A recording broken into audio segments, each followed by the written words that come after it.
And here we go, guys. The much anticipated round two debate between myself, standing for truth, and Erika. This time we debate limited ancestry versus universal common ancestry. And if you haven't yet seen round one, please check it out here because it's definitely one to remember. Okay, everybody, enjoy. Hey everybody, today we are debating creation evolution and we're starting right now.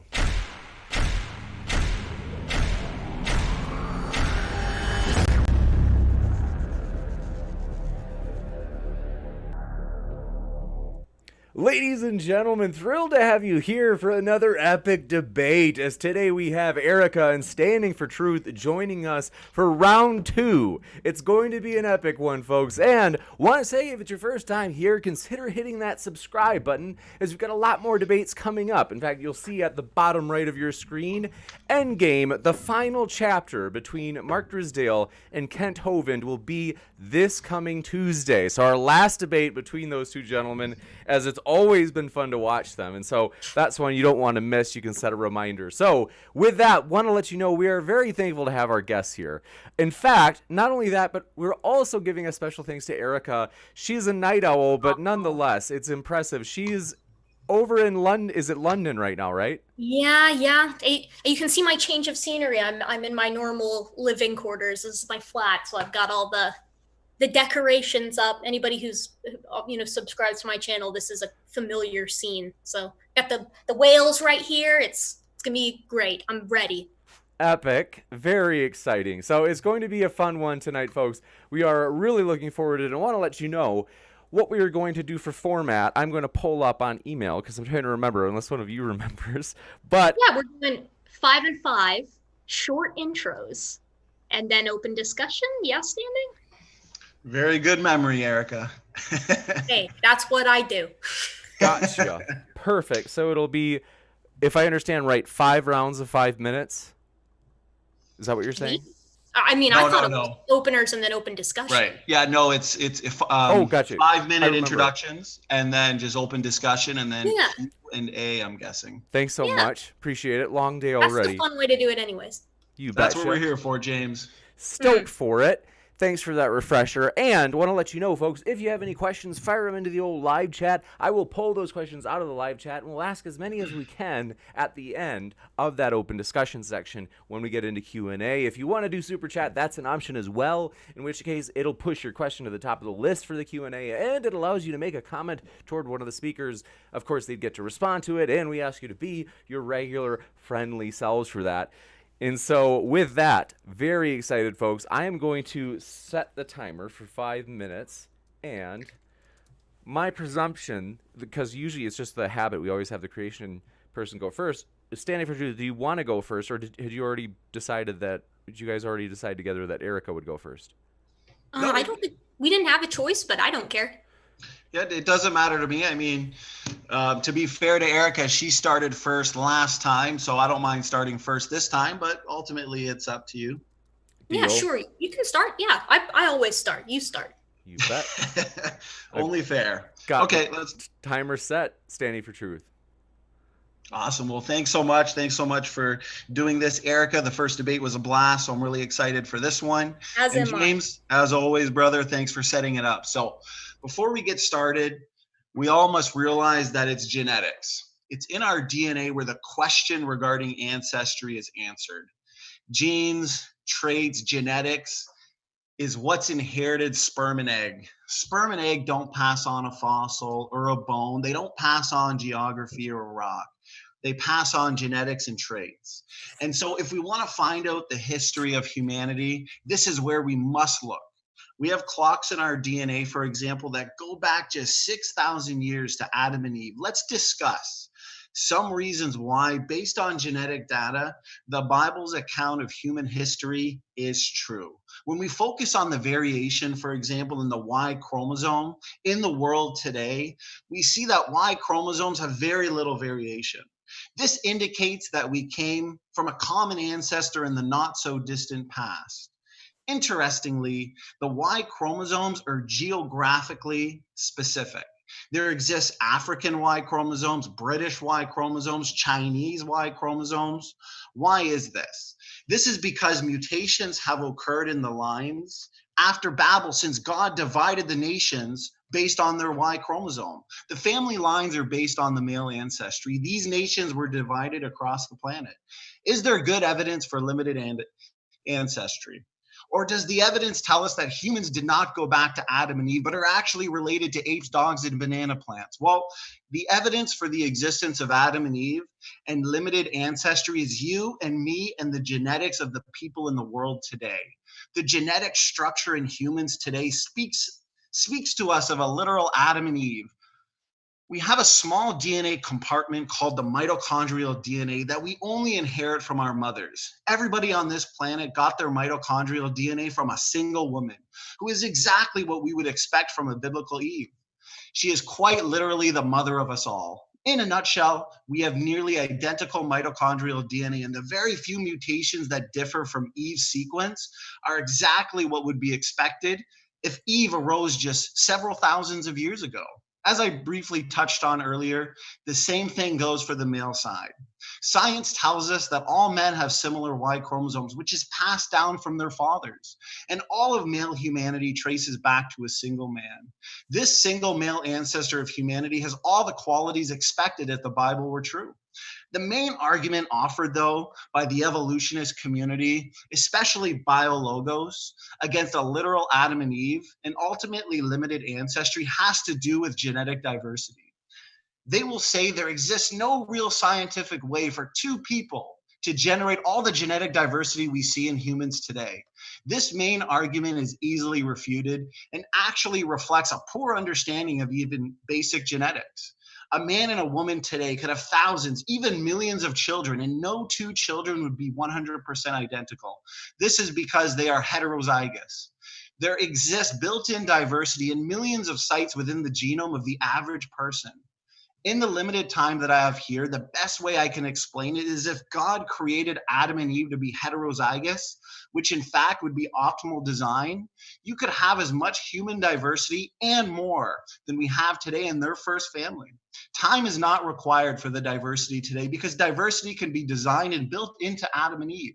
This argument is not even scientifically reasonable. One more line of evidence I do want to point out before we go into the discussion has to do with the HapMap data. The HapMap project is what I am referring to. And this very important project was intended to compile a significant fraction of human genetic diversity. They examined millions of variants in thousands of people from around the world and made the data easily available. Dr. Robert Carter puts it perfectly when he states, and I quote, "I am quite happy with what we learned from the project." What have we learned? The human genome is young. Shared blocks of DNA are large, and there has not been enough time to scramble them to randomness. The human population came from a single source. Most blocks are shared among all world populations. The human genome is falling apart. Deletions tend to not be shared among populations, but are unique to subpopulations.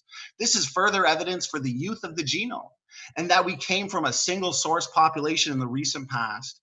I've got 10 seconds here. Genetic entropy, orphan genes, the chimp Y chromosome, endogenous retroviruses, linkage blocks, for example. There's many different lines of evidence we can look to that point to limited ancestry. And I'd be more than happy to discuss any one of these topics with Erika and show her why limited ancestry is true and universal common ancestry is false. Thanks so much. Thank you very much, Standing for Truth. Just several seconds over. We'll give Erika the same leniency. So with that, we will jump over to Erika's opening statement. Thanks again for being here, Erika, especially given how late it is. It's a pleasure to have you. Please don't worry about it. I will, if that's okay, share my screen. I know I normally have my nice monitor up, but I don't have anywhere to put it. So happy to do that. If that's cool, it's just a PowerPoint. I've never done the screen share thing, so bear with me, you guys. Totally. Here. All right, share my screen, and then can you guys see that? It's now showing. So let me just squeeze it down to make it fit. And I'll do one of those. Does that work? Okay. Very cool. Almost there. 3, 2, 1. Okay, and we're set. All right. So Biology supports a universal common ancestry. This is the argument that I am going to make today. Now, generally speaking, when we look at a universal common ancestor, what we're kind of referring to is that all life on Earth shares a common ancestor in the form of a single-celled organism some 3.8 billion years ago. Now, as Standing mentioned previously, his argument is somewhat different in that he's sort of going for the creation orchard, so to speak. So if you can see in this picture here, this would be Standing's creation orchard on the left, where we have several sort of nodes that are acting as creation origin kinds, right? And the diversity within those kinds is stringent and kept separate from one another. Now, of course, my position would be the conventional tree of life, which is here on the right. So the question is, why do all of the fields in biology agree that universal common ancestry is indeed sort of the reality that we live in? And the reason is because, at least in my opinion, in my humble opinion, it is the case. This is, in fact, our reality. We can look to genetic support, we can look to paleontologic support, and we can look to morphologic support. Now, as Standing said, we're probably going to be talking mostly about genetics today. So while I included some slides here on paleontology and morphology, which I will skim if I have the time, we're mostly going to be considering genetics. So I've harped on this many times before in other debates and in other conversations, but genetics by definition dictates relatedness. This is simply the case. The same sequencing that links humans to all other humans links us to the other apes, all the mammals, all the chordates, etc. So when you look in this picture, again, as I've said multiple times before, the same logic, the same genetic sequencing, the same means by which we develop phylogenetic trees, Standing would agree within sort of the kinds, like they, creationists tend to use kinds, sort of structure their kinds with genetics as well. The question is, can the lines cross? And my argument here is that there is no empirical reason to suggest that they would. There just isn't. It's a smooth gradient. And I've said this before too, but the sort of the same process that we use to allow paternity tests to be considered admissible in court. We used to reach the 98.8% similarity between us and the members of genus Pan, and then indeed 92 with the macaques and so on and so forth. So in addition, we could talk about endogenous retroviruses. Now here I've linked a couple of nice papers that cover the similarities of the ERVs between us and the chimps. And we have this nice little quote on the side that you can read if you like, which, to summarize it, 99.9% of ERVs in humans are at the identical location and are structured identically between us and the chimps.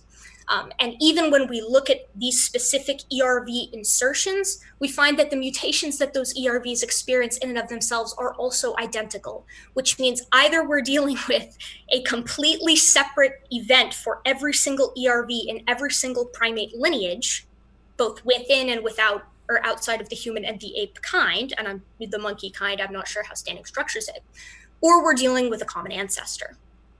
So my question would be, why can creationists not draw these lines between the kinds? Why do we see this smooth gradient that I've been sort of alluding to? You can sort of see the same thing when we look into deep homology, which would be kind of the argument that we're dealing with the same building blocks. So geology and paleontology, of course, continued to confirm a common ancestry, and not just that, they preclude a 6,000 to 10,000 year old Earth. Now, I know it might seem sort of tangential to bring this up in a conversation about genetics, but in genetics, we get sort of divergence times using molecular clocks. And interestingly enough, radiometric dating, a completely isolated physics-based sort of just equation that we use to measure radiometric or radioactive decay, confirms this. They corroborate one another. And not only that, but paleontological evidence can also be corroborated with other methods like ice cores or dendrochronology or natural nuclear reactors like the Oklo reactor. Then, of course, there's morphology, atavisms, vestigial structures, deep homology. Here are some nice pictures. Sometimes we see horses, display these additional toes that they used to have when back with Eohippus and the like. Vestigial pelvises, which I know some people say have a function in copulation, but not so. Ask any of the whales that require a third party to mate. We see deep homology in the form of the PAX6I gene. Rector pili with our hair standing on end, and of course our wisdom teeth. None of these make sense when we're sort of taking this idea of a designer into our mind. And I know that genetic entropy is going to be brought up, and that's the reason why we have these sort of degenerate traits, but I'm ready to have a conversation about that. So my question for standing is sort of threefold. Well, I think there might be more than three, but where and more specifically, why do you draw the lines between the kinds? And what separates the humankind from the ape kind? You can do this genetically or otherwise, I don't care. Another one is, how can limited ancestry account for the gradient of forms that bridge the kinds in the fossil record? So here we have an amphicyanid, and we have a wolf, and we have a grizzly bear. Now, morphologically, it essentially looks like you took 50% of the traits from the amphicyanid and then sort of parceled them out into these two very closely related animals that we have today. And lastly, why do we see atavisms and vestiges in nearly every animal? And why do these vestiges seem to indicate and suggest that they're from our genetically derived ancestors? Why do they match evolutionary theory? What's the deal with a whale having a pelvis and then also us finding similarly structured organisms living in the same location with the involucrum, which is an inner ear structure unique exclusively to the cetaceans, and through geologic time? So these are sort of my questions for the conversation, and that's it. Thank you very much, Erika. So now we will switch back over to, or I should say, we'll switch into open discussion section. So I will close your share screen. Thank you. I can do it. Gotcha. Okay, thank you. Very sassy. I appreciate that. Next, we will go into the open discussion section. So very exciting, folks. And the floor is yours. Thanks for being here again. Yeah. Awesome. All right, Stevie, where do you want to start? You get to pick because that's how we did it last time. Sure. Awesome. Well, I appreciate your opening. Thanks for the visuals. Definitely lots of good questions, lots of good topics. Since you started off with ancestry anyways and where we can draw the line and kind of how there's a perfect gradient, a perfect nested hierarchy of life, I guess you can put it. My question to you then would be regarding certain taxonomically restricted genes that we can look to separate ancestry, right? So if we're going to look at limited ancestry, for example, if we look at orphan genes, and orphan genes, they lack similar counterparts in other organisms, as in like there's no evidence for common ancestry with, say, humans and chimps because of these taxonomically restricted genes that are specific to humans and then also very specific to, say, chimpanzees or like the cat family. Or well, sure, of course there would be, because the divergence time between humans and chimpanzees, the divergent time would be approximately 13-ish million years ago, with the speciation time being 6 to 7, give or take. So that's plenty of time for you to get emergence. That's of sort of genetic novelties. That's why we have ERVs that are also unique to humans.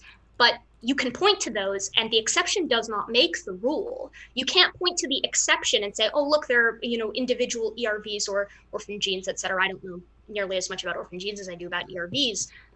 But then I will simply turn and point to the 99.9% of ERVs that we share that are identical and in identical locations. So are you suggesting, just to kind of turn that into a question, are you suggesting to me that there have been separate genetic events regarding sort of these ancestral viruses for every single primate lineage, and then also humans, who I'm assuming you wouldn't accept our primates?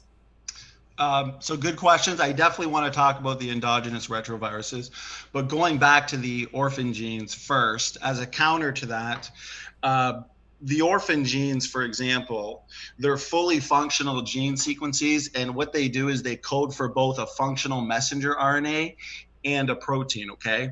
These orphan genes, though, Erika, they don't fit the hypothetical fairy tale of evolutionary theory, and our prediction based on ancestry and proving limited ancestry would be function, okay? So if these orphan genes, which according to our model are needed for the uniqueness that's associated with each created kind, as, say, described in the book of Genesis, which obviously we look to as a starting point, the fact that this amazing category of genes are taxonomically restricted and extremely functional and unique to each type of organism would suggest a limited ancestry for the main fact that they are fully functional. I mean, how did these come about in separate ancestries according to the evolutionary theory? I want to just make an analogy real quick, just for the audience. It's like looking at 3 different books and then finding specific words that have important meanings in the different books that aren't found in all 3 books, right? There's no evidence for any type of ancestry. That's why they call it orphan genes, right? There's no actual evidence for the ancestral genes leading to these genes. So I mean, how would those pop up in evolutionary theory? Well, I'm asking though, why are you yes, things can be taxonomically restricted. I mean, obviously there are, as I said previously, there are sort of unique ERVs to humans. There's also unique breakages like that are just in the primate order. There's a breakage that does the same thing, the gulo breakage, that also exists in guinea pigs, but it's very different. It's in a different location, and it lacks some of the sort of regulators that ours has. So I'm kind of wondering why it is that you're suggesting that in any shape, form, or fashion that these orphan genes cannot emerge after splits, after divergence points. Well, I mean, it can be suggested that they do pop up. Like, I believe that the evolutionist explanation is de novo gene synthesis, that they popped up through the non-coding regions of our genome. But the question is there any empirical observational data for that occurring? And the fact that they've popped up to be extremely functional in the genome seems to be more ad hoc, post hoc reasoning. But if I'm arguing for limited ancestry and these types of taxonomically restricted genes that are extremely important in the genome, or what are expected to be found, and this is exactly what is found. Right, but what you're doing, this would suggest limited ancestry. It's exactly what we expect to find. Go ahead. Right, but you've got to. I think a clear distinction has to be made. So when we're looking at data in general and we're trying to support a hypothesis or see if the data does support a particular hypothesis, it can. Obviously, as we know in the nature of science, data can support multiple hypotheses. But the sort of the issue with this is you're suggesting the orphan genes. Again, that's kind of why I wanted to make it more about biology in general, because I'm not a geneticist, but I know enough about it. Yeah, but I know enough about genetics to know that these kinds of sort of emergent genes, ERVs, et cetera, things like that, they don't preclude evolutionary theory in any way. You're arguing that it supports limited ancestry. And again, I don't know enough about it. It may support limited ancestry, but it also doesn't preclude evolutionary theory and universal common ancestry. And in light of pretty much, in my opinion, everything else that sort of I brought up in my presentation that I'm sure we'll touch on later, which not only does it support universal common ancestry, but it also precludes limited common ancestry. You see what I'm saying? Because there can be data that's like, yeah, it fits both frames. Like I know Jeanson likes to do that with nested hierarchies, which I disagree. But the fact of the matter is then he turns, and I'm sure we'll do the same thing, and covers other subjects that he believes supports limited ancestry by precluding universal ancestry. Well, right, so it sounds to me, you get what I'm saying. Sorry. Right, yeah. And if we look to homology, right, engineers build in a homologous type pattern, or we can look at DNA level nested hierarchies. We can look at nested hierarchies on an amino acid level, right? I know Dr. Herman Mays likes to look at neutral variation, for example. But when there are competing hypotheses, we need to look at lines of evidence that can differentiate between the two. Now, I disagree. Absolutely. Right, but I disagree with your point in that orphan genes can be explained through fish to fisherman evolution because of the important functional roles that have been discovered in them. They are taxonomically restricted, and I've yet to hear an explanation from you as to how these orphan genes can pop up, can be specific to lineages, for example, humans to the great ape family, to the cat family, to the dog family. How are these popping up and having very important functional roles? I mean, that doesn't just happen. We also don't see that empirically in the lab. That's the thing. There has to be some type of explanation in order to have that competing hypotheses, but I don't see no explanation for these. So That's thing, why they call them orphan genes. That's it. You know, sure. they belong in specific taxons, and that's it. Sure, but you're suggesting that the existence of, and I know that you mentioned that sort of the conventional science side of it would say, okay, well, it's kind of this de novo emergence, but that does happen. I mean, I know you're frequently a fan of using ERVs that play roles in embryologic development because they've sort of been retrofitted. That's like a huge tenet of evolution, the atavisms, right? Like this idea of taking something that used to do something else and or not atavism, sorry, in some cases of vestiges, and using it for something new. I mean, because you're right, most ERVs though have zero function, but some of them do, and they did pop up, right? At least according to real quick before you guys, I understand that you want to move on to the endogenous retroviruses. Just to kind of end the part on orphan genes, we can do that. I don't want to beat a dead horse. Let's move on to endogenous retroviruses and retrotransposons, for example. I would just disagree that orphan genes aren't a line of evidence that can differentiate between the two hypotheses, right? Universal common ancestry and limited ancestry. We can just agree to disagree. And we can. If you want to look to the de novo gene synthesis, we definitely need to see empirical data, whether it's in the lab or some type of technical paper that can actually show a non-coding region of our genome suddenly pop up and become functional as a protein coding gene. So I kind of know where this is going. So I am going to openly in front of everyone make sure that this is clear. I don't know very much. In fact, I know very little about orphan genes. What I do know quite a bit about, or a decent amount about, is endogenous retroviruses. And the reason why I'm making the connection is because it sounds like conceptually there are quite a few similarities. So I'm not saying that I know enough about orphan genes to say this is certainly the case. I probably need to look into it, but I don't particularly find presenting a piece of evidence that, knowing absolutely nothing about it except for the blurb that you've given me here, could go either way in light of everything else that we're getting ready to discuss, convincing as a gotcha. You know what I mean? Because it sounds very similar. There's many lines. Yeah, no, I agree. It sounds similar to the gotchas that creationists use with ERVs. That's why I keep making the comparison.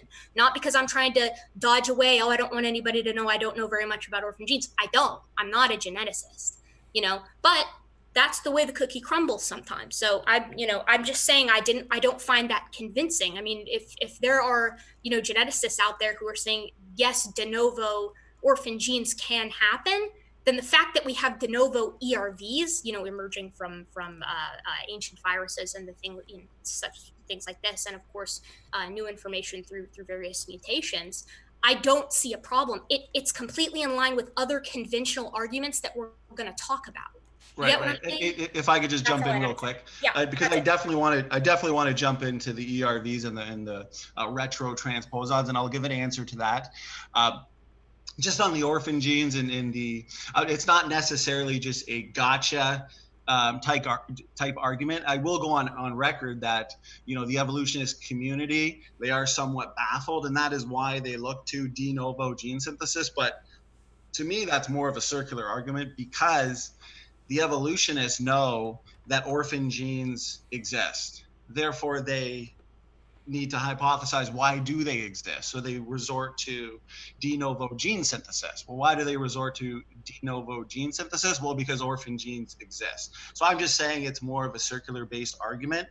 Now, when it comes to the co-option in the functions found in endogenous retroviruses, I agree that these endogenous retroviruses, or the retrotransposons, for example, Erika, they are shared among humans, among some of the apes, of course.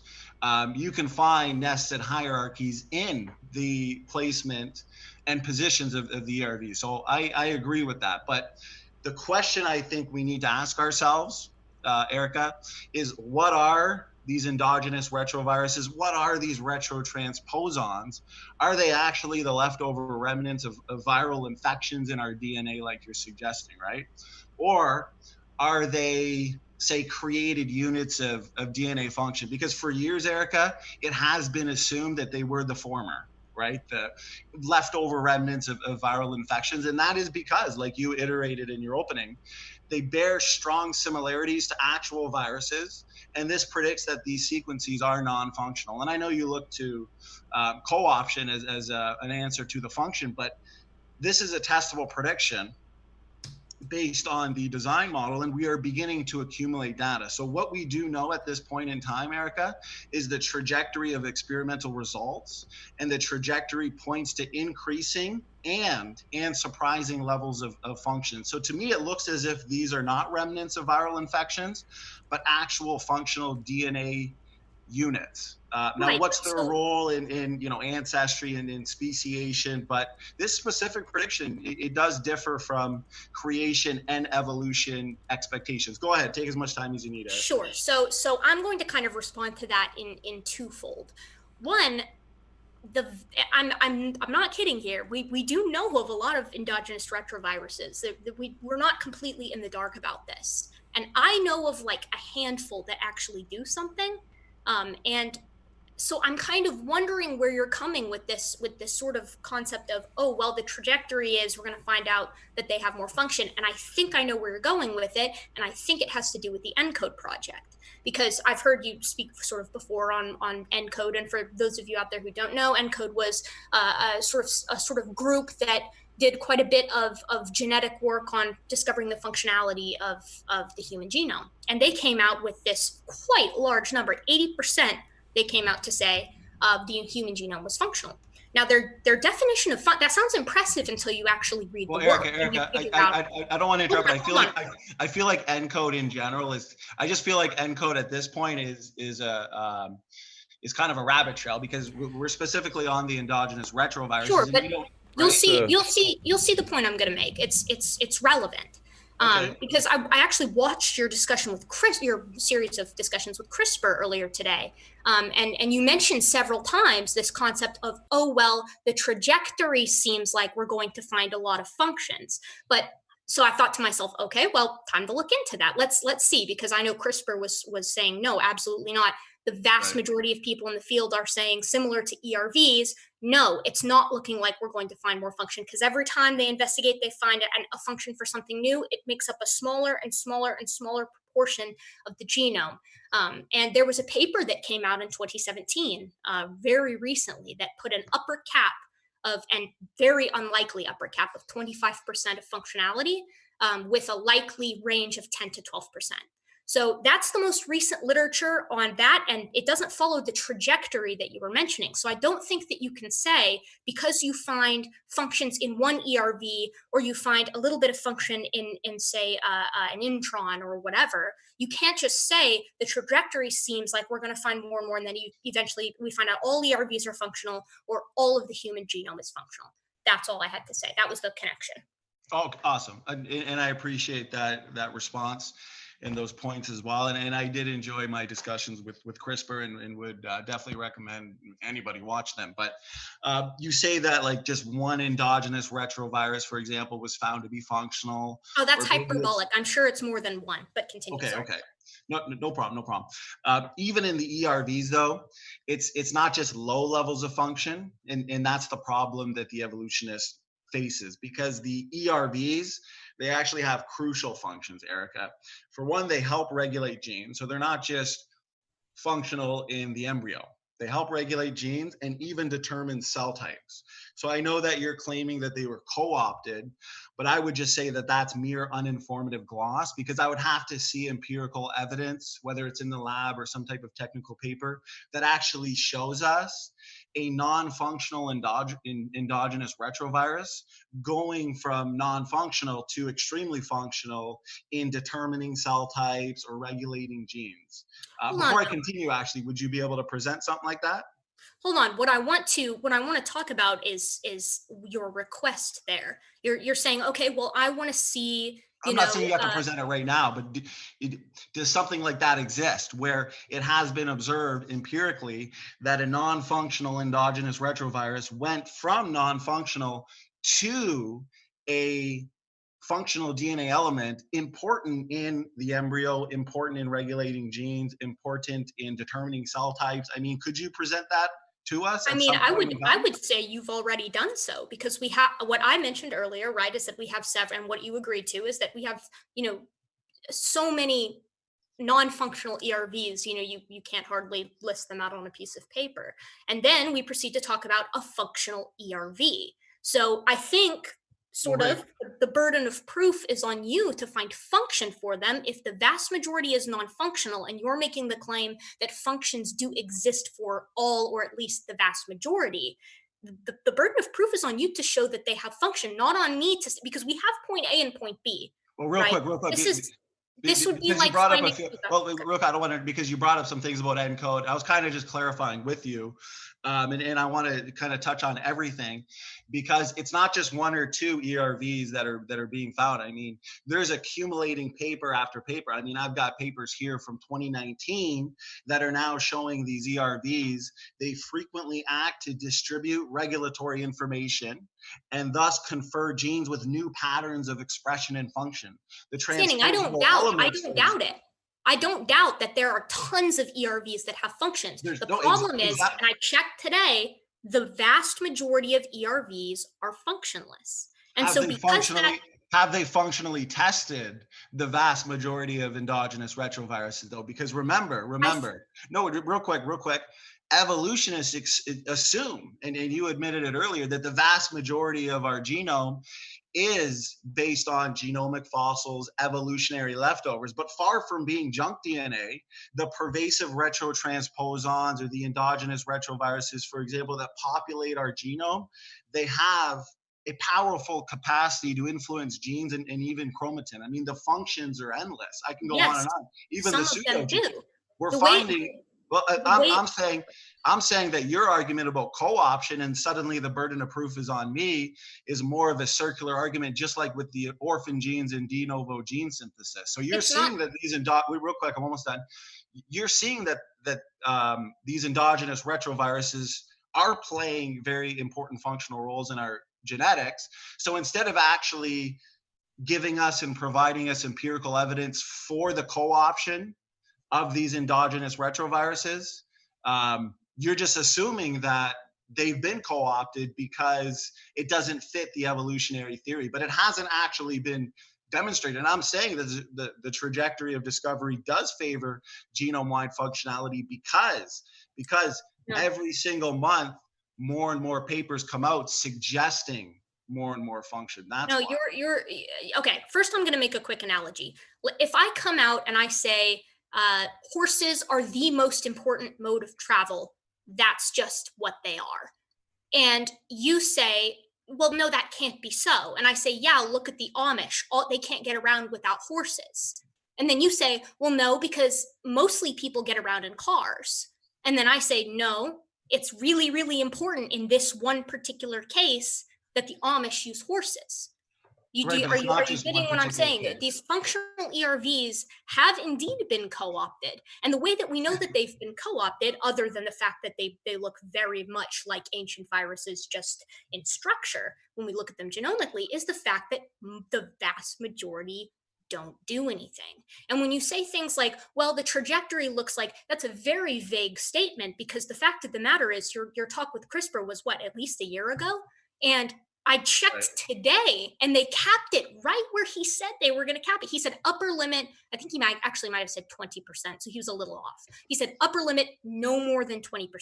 Right. 2017, upper limit 25%. And, And and, just and, here, and real quick, just like that, I'll pull something up for you. I'm actually happy that you've at least admitted to that, because I even debated a biologist, I think it was 2 weeks ago, and I've debated like T-jump, for example. And every time I ask that question, right, how much of our genome, both non-coding DNA and protein coding DNA, do you believe the evidence suggests is functional? And you just said it there, just like CRISPR said, it can't be any more than 20%, 25%. But the thing is, that's because any more than that makes that type of fish to fisherman evolution impossible. simply No, based that's on mutation accumulation. Well, I've got a that's paper here that suggests that the genome has to be under 20% we functional, or else let's ape to let's man let's evolution could not. Well, actually, real quick before we go on too many rabbit trails, because I still want to touch on ENCODE, because a few things that you said I disagree with. Are you disagreeing with the fact that we do see massive amounts of literature nearly every single month that gives us unexpected functions of RNA? And then, as you answer that too, how much of our genetics, of our genome, do you believe we've functionally tested according to the gold standard of genome testing? Go ahead, take your time. so first we can swap papers in a moment because I straight up sat down today. I sat my butt down on Google Scholar and I combed for all literature that I could find that was recent on functional DNA. And the most cited paper, the most seemingly sort of groundbreaking biggie that came out this paper in 2017. Now, of course, we're always discovering new things about genetics. And of course, some of those things are new functions. But again, this conversation you had with CRISPR was at least a year ago. And Right. we have discovered we haven't passed the cap. We haven't even gotten close to passing the cap that he set. These guys are saying, and I'm going to read this to you instead of sharing my screen just because it's annoying for everybody I know and it causes a delay. Well, But you real can't quick before you do that, can you just answer the question as to how much of our genome has been functionally tested? Because that's important in this discussion. Because whether it's been a year or two, I'm going to respond to that with the same sort of rhetoric back and forth that you and CRISPR had. So humans are mammals, and that's why we use mice and that for testing and things like that, our drugs and sort of pharmaceuticals, and that's why our pharmaceuticals tend to work so well because we share so much in common. We have done extensive knockout tests on mice. We can knock out so much of their genome and they will be just fine. They reproduce, they have babies, their babies are just fine. So that's because that section that we're knocking out is non-functional. It doesn't harm them to knock it out. So, because I know this ENCODE conversation is going to go down maybe the non-coding or the non-functional quote unquote DNA is actually for development. That debunks it right there. The fact that these mice with enormous portions of their non-functional DNA knocked out can go and reproduce just fine. They might have a couple of like weird well, little morphologies, but well, other no, than no. that, their Well, fitness is increased. before you go on for too long with the mice, the problem is many non-coding RNA genes, even pseudogenes, for example, much of the non-coding regions of our genome, they're only expressed under certain conditions. And much of the genome is likely involved, for example, and used between conception and birth.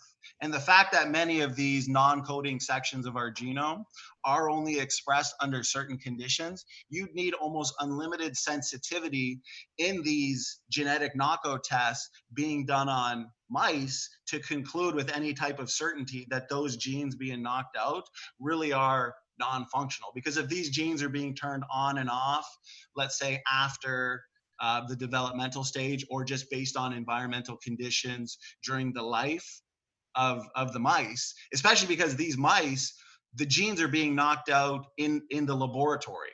Therefore, many different environmental conditions that are outside of the laboratory, that a certain gene that isn't expressed and it's being knocked out, well, you're not going to be able to know that it's functional or non-functional. And the answer to your question based on genetic knockout tests, especially with humans, because it's unethical, it's less than 1% of the genome that's actually been functionally tested according to the gold standard of science. So I even asked that question too. I feel like that. I asked that question to CRISPR, and he went on looking for a paper to show how many of these experiments were performed based on these genes that are only expressed under certain conditions, and he never came back with the specifics on that. So you'd have to show that. I don't believe that those types of knockout experiments on mice have been performed. To be fair, in that conversation, while he was looking, you were like, you can just get into me later. So there is always the possibility, as I frequently do, that he just forgot to send them to you. Now, I obviously right, have not and that's looked fine. at them. That's fine. Yeah, and that's fine. But I feel like you kind of obfuscated the point there, Because again, for everybody who's watching, right, these knockout tests have been done on adult mice, or rather the impacts are on adults. They reproduce, they pass those knocked out genes to their offspring, who develop just fine, and then reproduce themselves after living their merry mice life. So the point is that if you're suggesting that there is no plausible way that I can see to suggest that genes that have been knocked out, even though we've done it on enormous portions, are secretly doing some kind of function when nothing bad happens when you turn them off completely. Well, no, I'm not saying something. Of already broken breakers. One sec, I'm not one saying. sec, just, I'm not. well, just to be I'm sure not that saying- Erika's finished here, because you talked for a long time, and I want to just be sure Erika gets plenty. It's all right. You got it. Well, I'm not saying that I'm not using a pseudoscientific argument suggesting that many non-coding RNA genes are only expressed under certain conditions. I mean, this is actually a fact. And my main point regarding that is we have only begun to discover just how functional, for one, the human genome is, and how functional the mice genome is. And I'm saying it's mind-boggling how many experiments, and I'm not saying it's impossible, but these number of experiments have not yet been done, and that's a fact. And It's not though, because knockouts have happened, and the mice still reproduce. Right. But the amount of experiments that would be required to conclude, is my point, with any level of confidence that a particular set of DNA sequences has absolutely no function, is mind-boggling. And yeah, but the amount of experiments that you would have to do to conclude anything without beyond a shadow of a doubt is astronomical. The point is that the fact that you can knock out enormous portions of a mouse and then the mouse can reproduce and then its offspring can also reproduce because nothing of merit has been lost is parsimonious only with evolutionary theory, that's what I'm saying. To use your word from earlier, the trajectory indicates that enormous portions of the genome can indeed be knocked out because they don't do anything. So, and I want to segue this in because I didn't say that they don't do anything. I'm saying a lot of those regions in the because the non-coding DNA, it functions much like a computer, okay? It's involved in regulatory functions. It's involved in embryonic development. It's even involved in the stagings of proteins for. But they can't regulate if they're off. But I'm if saying you knock that, them out, they can't do anything. No, but if these specific genes, and we have to look at which ones, what types of developmental windows, which types of environmental conditions, because if these experiments are being done strictly in the lab on these mice, well, these non-coding RNA genes, for example, even some of the pseudo genes, yeah, you're going to knock that out. You're going to snip it out, and it might not have some overall effect on genotype or phenotype, but that's because it's just not expressed. Yeah, so but we're not talking about. Just real quick, if you consider that, and then you consider, if you look at comprehensive knockout experiments for humans, for example, it's unethical, obviously, at this point. We functionally tested, genetics-wise, under 1% of the genome when you consider non-coding DNA and coding protein coding DNA. But the thing is, and the question I asked you earlier regarding the RNA, we do see massive amounts of literature that gives us unexpected functions of RNA. For example, are you familiar with protein moonlighting? Because yes, in the past, of course. Right. In the past, one of the ideas, you can just pick up a textbook from 40, 50 years ago. One gene, one function, or protein, one function. Yes, I'm with you. Continue. Exactly. Now, if we're looking at the protein multifunctionality, or we're looking at, say, on an amino acid level, these redundant codons, and I'm sure you've heard me say this before, those were always assumed to be absolutely neutral. Now we know they don't just tolerate error in the cell. These redundant elements, they're used to slow and speed the process. So the level of information compression into every single letter boggles the mind. It's actually incredible. And even I'm sure that is indeed the case, but that's not the problem that I have with your statement that and in this conversation and in previous ones, that the majority of the genome is functional. The fact of the matter is, if you knock it out, it doesn't work. It doesn't do anything. If Right, it but I've doesn't already do explained anything why. before you knock it out, there's no harm, no foul, right? So the fact of the matter is, if they do something important, anything, regulation, whatever, it doesn't matter. If they have a job that's even Right. minute, if you knock it out, that job doesn't get done. How much So of the mice genome has been knocked out, though, on a percentage wise? Oh, I could not give you a number on that. If you Well, I could, and I could be corrected on this, but the last time I checked, it is less than 30%.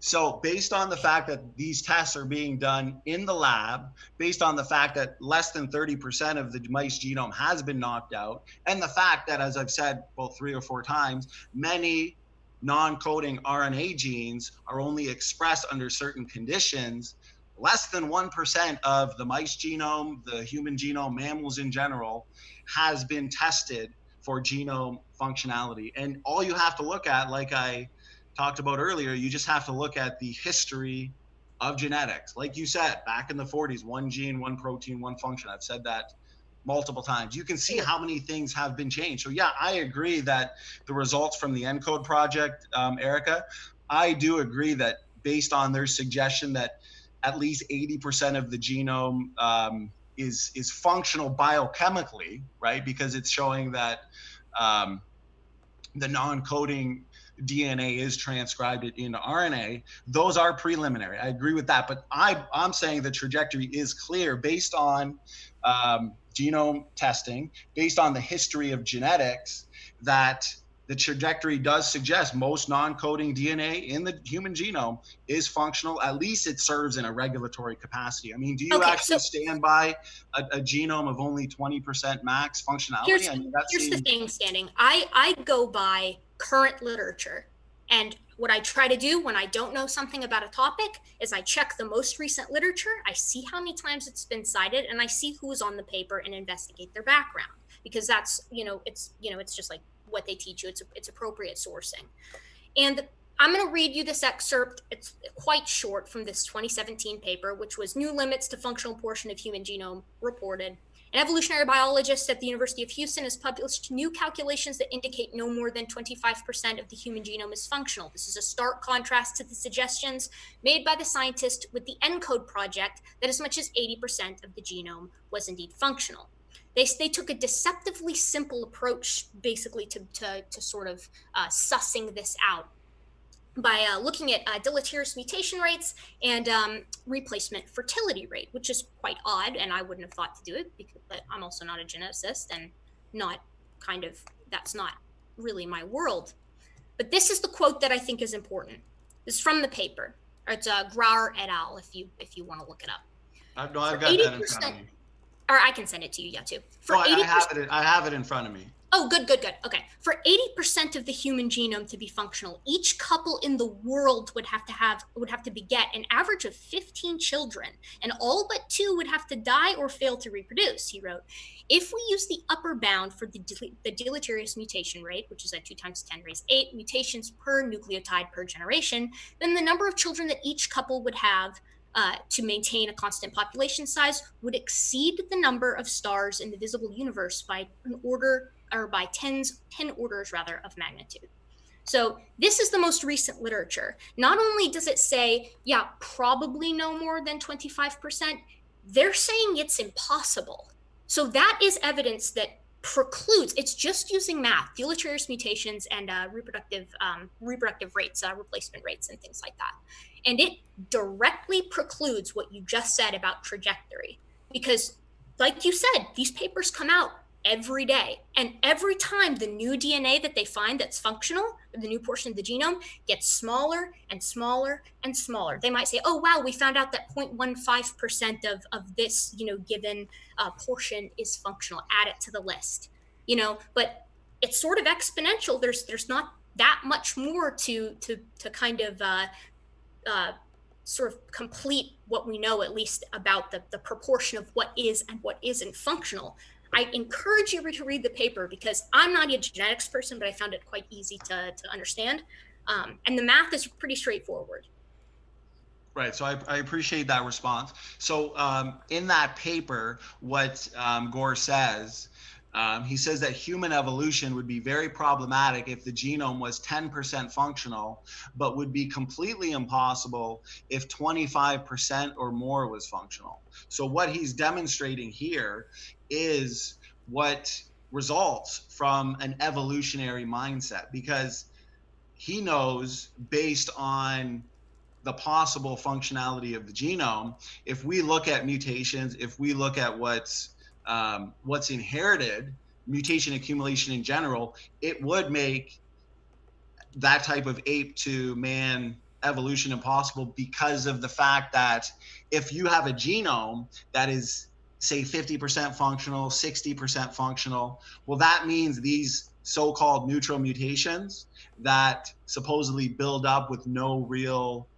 effect on phenotype and genotype would actually be more so nearly neutral. Right. That So you're means, saying there's a heavy bias, is what you're saying. I'm saying there's a heavy bias, and you can even see that with the ENCODE researchers themselves. You can see that they did their research without that evolutionary bias. And evolutionists like the author here in this paper, they would have to fight the results of ENCODE. They would have to fight any type of trajectory that suggests the genome is any more than 20 or 25% functional, based on the accumulation of mutations. Because, for example, Komura's theory of neutral mutations, right? Neutral mutations build up. Those neutral mutations are used over time by organisms to change, to adapt, to modify. But Well, Kimura, come on, Kimura was taken greatly out of context. I looked into that as well, with Jameson or Tompkins, I can't remember which one. But I want to make a very short, brief comment. Real quick before you do go on to that, and you take fine. as much time as you need. The point that I'm making here is, obviously I disagree with the with the idea, or with the belief that the genome is 20% functional or 25% non-functional, or functional max. Because, and even if I were to just say concede that, or just choose to agree to disagree, even if though 90% of the genome is perfectly neutral junk DNA, say only 10% of it is functional, that's still a huge problem, because based on what we know about the human mutation rate, right? We accumulate 100 new mutations per person per generation. That means, Erika, if I were to just agree with what you're saying, about 10 harmful mutations are still arising in every person, every generation. That means even the most fit individuals are still more mutant than their parents. And so even with intense selection, if we're looking at natural selection here, against the less fit, it cannot stop mutation accumulation. But like that paper suggests, the more functional the genome is, the more of a problem genetic degeneration becomes. Okay, take as much time as you need. Yes. So here's the thing, and I'm going to use this to segue into genetic entropy, because I feel like that's kind of where you're, pulling a little bit, which is fine, because I got my notes right here, because I don't know enough about genetics just off the top of my head, give at least numbers. But I want to make a quick comment about bias. Now, in the social sciences, anything that require many areas of science that require an interpretation of the data, bias can be problematic. Here's where bias can't be problematic: with math. When you're just doing equations based off of either known rates or variable rates or whatever, as long as you've got your error bars, they're going to cover your bias. That's what they're there for, to say, okay, well, it's give or take, right? So you can say, yeah, he's biased to evolution, so's the vast majority of science. And I would agree with you, because I am also biased towards evolutionary theory, but it doesn't matter, because all he did was use math to get his point across. He plugged in equations. You can say I disagree with it, but that's the same thing as being like, I disagree with if whatever, the Pythagorean theorem or something like that, just like an equation. Now, if you went in and you discovered, I guess that's a bad example. If I showed you an equation and you were like, I disagree with it. Now, if you go in there and you find an actual problem with it, that's another story. But as far as bias goes, it's not problematic when you're dealing with mathematics or physics or things like that. Or at least it's far less of a problem because there's less room for interpretation. Now, as far as genetic entropy goes, it's not real. Genetic entropy, or at least the conventional science term, is error catastrophe. And it doesn't happen for several reasons. If you've got, go ahead and give me, I want to make sure that I'm kind of addressing the proper point so I don't go on a big spiel and then we're talking about something different. When you talk about genetic entropy, are you talking about the accumulation of near neutral mutations that causes degeneration? I would say if you look at genetic entropy or genetic degeneration, for example, it is the fact that natural selection cannot stop the accumulation of most harmful mutations. The problem is that the human mutation rate, for example, it is widely accepted to be 100 new mutations per person per generation. Now, even if I were to agree to disagree on your point or assertion that, you know, max functionality of the genome is say 20%, 25%, even though I want to make one last point about the function of the genome anyways, I would say that it is a fact that ENCODE, which you were referring to earlier, it does at least show that most of the human genome is functional, but also functional on many layers. Like we literally have layer upon layer upon layer of programming, Erika, within the genome. And no computer program has ever been seen to arise by trial and error or by chance. But genetic entropy would suggest that these mutations that evolutionists are saying drive the evolutionary process are either nearly neutral, which are slightly deleterious to the genetics, or detrimental. And that's the problem, is what type of selection is going to be able to filter out all those bad mutations, whether nearly neutral or just detrimental. Go ahead. So the thing about ENCODE, again, just to give my, I guess, final point on it, for those of you who are watching, one, the definition of functionality is incredibly loose. And if you watch Stanning's conversation with CRISPR, who is has sort of hands in many different fields. He knows quite a few people who are, he's a cancer guy himself, but he knows quite a few people working in various areas of bioinformatics and things like that. And his conclusion was that he could maybe find 2 people out of the dozens upon dozens upon dozens that he works with who would agree that the definition of functionality was even remotely appropriate, because their definition of functionality covers everything. And the reason is because that's how you sell a project. I've been trying to sell my project for grants, because I'm doing a master's program right now, for several weeks, and you have to make it sound good or else you don't get the funding. So, and that I'm not saying that like it's anecdotal. That's how it is. That's just academia. And just for the record, I'm not disagreeing with the definition that ENCODE used and the definition that CRISPR says that they use, right? Because ENCODE defined function as specific biochemical activity. And that's why I agree with you that the results suggesting that over 80% of the genome is actively transcribed into RNA is preliminary.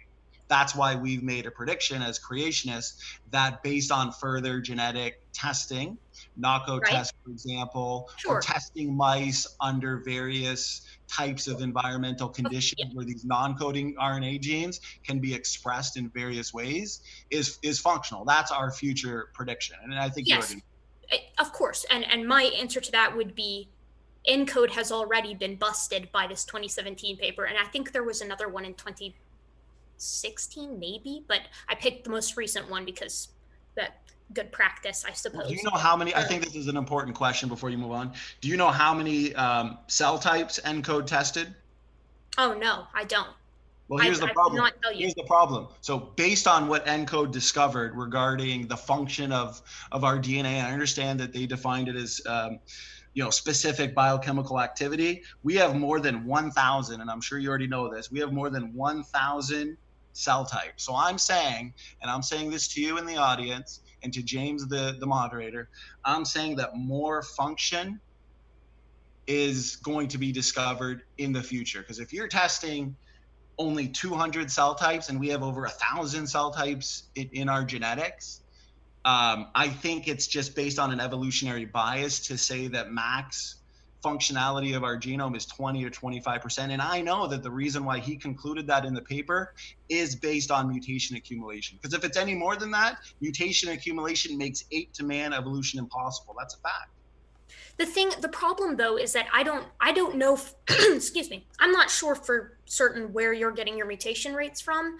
I have a hunch that it's GeneSense rates, or at least Kimura, the people that GeneSense sort of pulled from. And if I'm correct on that, which I don't know that I am. Are you saying the 100? Are you saying the 100 new mutations per person per generation? I mean, you could, find that all over the place. Whichever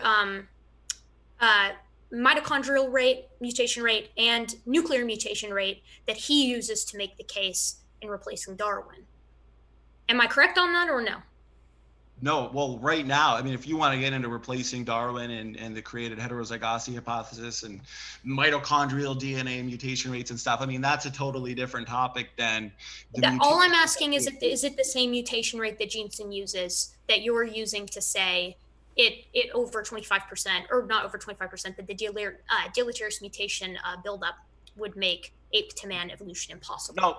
No, that's just secular literature. I mean, the human mutation rate is generally known to be 60 to 100 new mutations per person per generation. I believe that's based on trio studies. Yeah, I was mostly just curious because there are potentially infinite problems with the way that GeneSense did his methodology. Right, and we can go into that, but that's a totally different topic. That's why I was just checking. It's up to you. We can talk about genetic entropy, or we can talk about the LMN haplogroups. Whatever you want to talk about, I'm good to talk about it.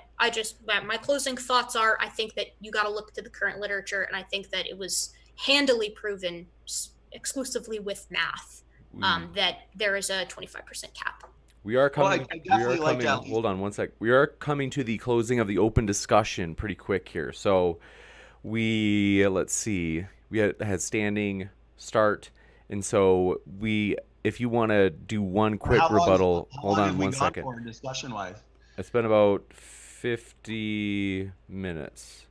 Well, can we bump it to 60 minutes so we can touch on just a couple more things here, or it's up to you? I know it's getting late for Erika. I don't have a preference. It's up to you guys. I can stay up 10 minutes later. That 50 minutes went by fast, Erika. I think we could go at this all night. I think what we can do is, if we want to, how about we do this? Instead of an extra 10 or 15 minutes, if we want to just Standing for Truth, we can give you another round to kind of make your points, and then we'll give Erika one more round to make her points. And each of those being just a few minutes. That's fine. Okay. Should we do a couple more minutes of back and forth, and then, because that kind of sounds like it would be like almost like a concluding statement if we're just going to go a few minutes uninterrupted. I mean, whatever you guys think is best. Yeah, so that's right. You had heard right. So we'll just have it be like a few minutes kind of making your points, and then we'll give Sneaky Erika a James chance to make her few points, and then we'll wrap it up. Okay, who wants to start then their few minutes final points? As I just said, given that you were about to start, like, you can now start, and then Okay. So I think since what we were kind of heading into there is genetic entropy, you can answer the question as to, what type of selection is going to be able to filter out all the bad mutations, because the major issue is the fact that selection, it can amplify the best beneficial mutations and it can get rid of the worst detrimental mutations, but it's pretty well powerless to the nearly neutral mutations. Those are invisible to natural selection. I mean, you can think of it this way, Erika. I mean, we've got a genome of 3 billion letters. 3 billion are passed on from mom, 3 billion passed on from dad. But if you take out one letter, say change one letter randomly, are you going to have a huge fitness effect? No, it's going to have a tiny fitness effect. It's kind of like rust on a car. You can't see each rust event, but it's continuous and destructive. Or like a single spelling mistake in a book the size of an encyclopedia, right? Make one single spelling mistake. It's not going to have a huge overall effect, but the accumulation of them over time, yeah, that's going to destroy the message and the book. But why can't natural selection filter out all the bad mutations, Erika? There's two reasons here that you'll have to address. There are too many bad mutations continuously pouring into the population, and most bad mutations are too subtle, as I talked about earlier, to be selectively removed. And we see genetic entropy in real time. Alzheimer's disease, dementia, autism clearly has a genetic component to it. Asthma, autoimmune diseases, cancers, what is it, 1 in 3 now? Immunological disorders, diseases. I mean, there is a pandemic. It's pretty well entropic degeneration on all levels, and the 100 mutations per person per generation is a fact. And you're going to have to address how that accumulation of mutations is going to be rid of in our genetics, because I mean that's what we see. We see genes are going down and not up. And if fish to fisherman is true, I mean, you're going to have to explain the major problem, which is a net gain versus a net loss of information. So, I mean, if you want to kind of address those points and give me your thoughts on genetic entropy and what your best argument is against genetic entropy, I guess that would be a good way to proceed. Okay. So genetic entropy does not happen. The ecological term, again, is error catastrophe. And the reason why it doesn't happen, even though ecologists who have no affiliation with creation, evolution, anything along those lines, have tried to induce error catastrophe and have failed time and time again. They've done it with E. coli, they've done it with phages. It doesn't work. And the reason they do it with those is because they accumulate mutations way faster than sort of macroscopic life. So they can see if deleterious mutations are going to build up in a rather short amount of time. And here's the reason why they don't. Near neutral mutations, if they're near neutral and sort of beneficial, then they're going to be slightly selected for. Selection isn't an all or nothing thing, right? Let's say you have a near neutral mutation that is sort of a negative, right? It might not kill you, but it might decrease your fitness, because if it is a negative trait, right? If it is a bad mutation, by definition, it's decreasing your fitness. So you're going to reproduce less than your peers, and whatever offspring that you do manage to produce will reproduce less than their peers, and they will continue to pass on that sort of slightly bad mutation until eventually it is eradicated from the population by one reason or another. It might simply be missed reproductive opportunity. So if it is even remotely bad, selection acts against it. That's just how it is. If it's neutral, and when I say neutral, I mean truly neutral, they can accumulate all they want. Nothing's going to happen. There's nothing to select against. That's the definition of something that is neutral. There is no good or bad kind of impact to it. Now, what you might have in sort of your best case scenario is if an entire group of organisms all get bad mutations at the same time. And as they build up upon one another, they sort of have I think it's epistatic sort of an impact on where they build up, and it makes them subsequently worse when they combine with one another.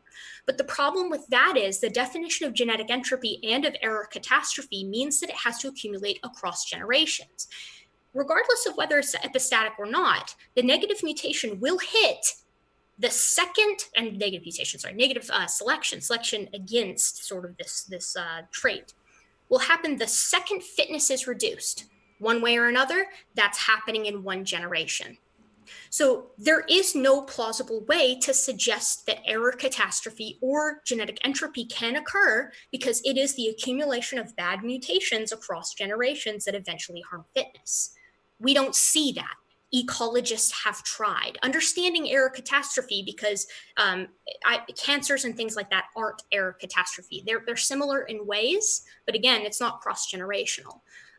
So understanding it would be quite helpful for fighting those diseases, but they can't do it because it's not a phenomenon that occurs. Sanford, I believe, claims it happened with H1N1, but I read that paper. Not only is it a bad paper that actually makes several mistakes, but it swaps its definition of error catastrophe around whenever convenient. So essentially, my answer to your question is there is no such thing as genetic entropy. We don't see it naturally. We don't see it in a lab, even though we've tried. At least the definition that creationists give. So it's not a problem because it's not real. Gotcha. That's all I got to say about it. Thank you very much. And standing for truth, I know that you have another round in the barrel, but just for the sake of James. we can always do the tiebreaker debate. We can do an end game debate. We should call them that from now on. That is a good idea. The trilogy end debate where we have like the final of 3. So we definitely can do that, but I do just want to make sure that Erika gets to sleep on a decent, hopefully at a decent time. You're so sweet, James. It's I will no say problem. That conversation flew by. It was a lot of fun. It's I also, had a good time. It's also because I'm tired. Now, next up, Steven Steen, thanks for your super chat. He says, standing for truth cannot be stopped. He's a beast. SpongeBob.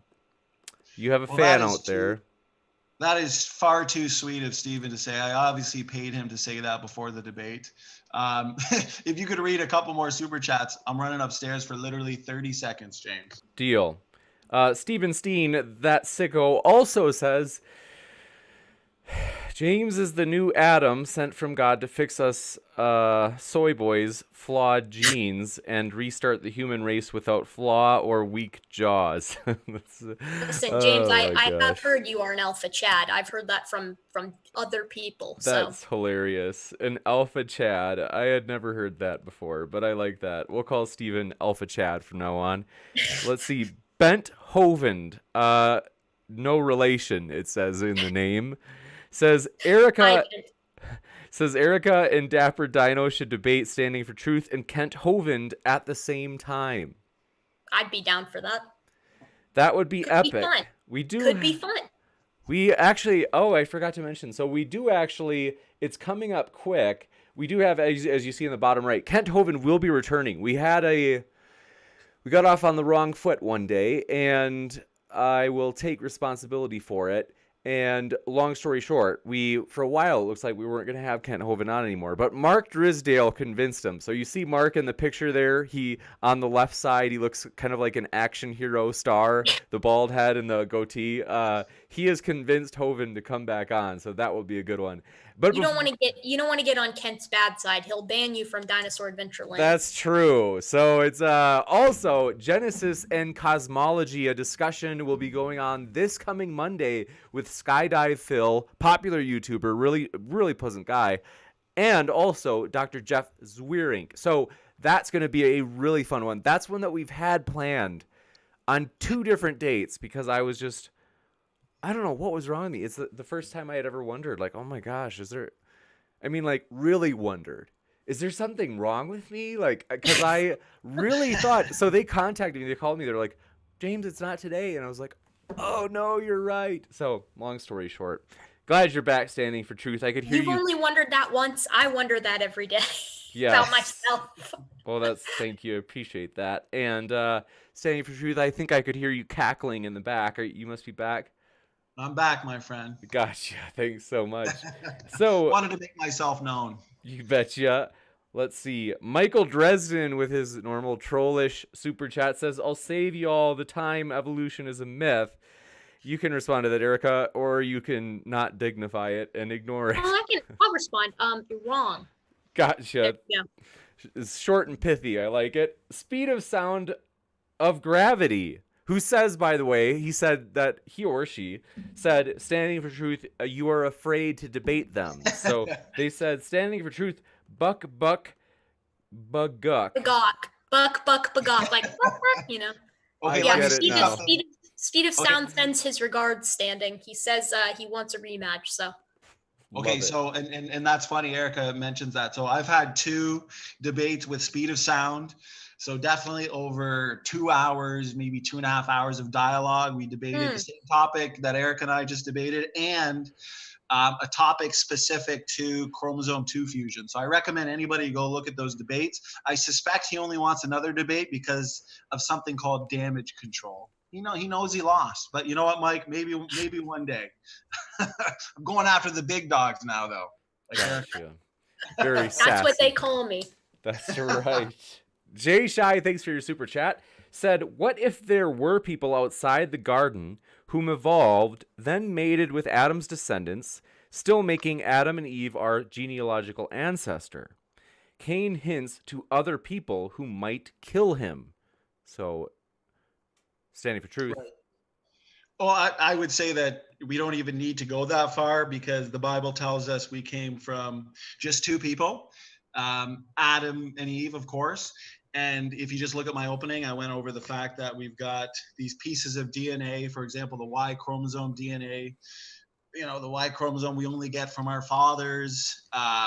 And it's passed on unbroken from father to son, and every once in a while a mistake happens, and every time this happens a new branch in the family tree is formed. So all we have to do is look at all the branches in the world, James. They go back to a single person, not to a chimpanzee, okay? And that's what this debate was, limited ancestry versus universal common ancestry, but to a man who lived just a few thousand years ago. And the same thing goes with mitochondrial leaves. So we can just believe the Bible.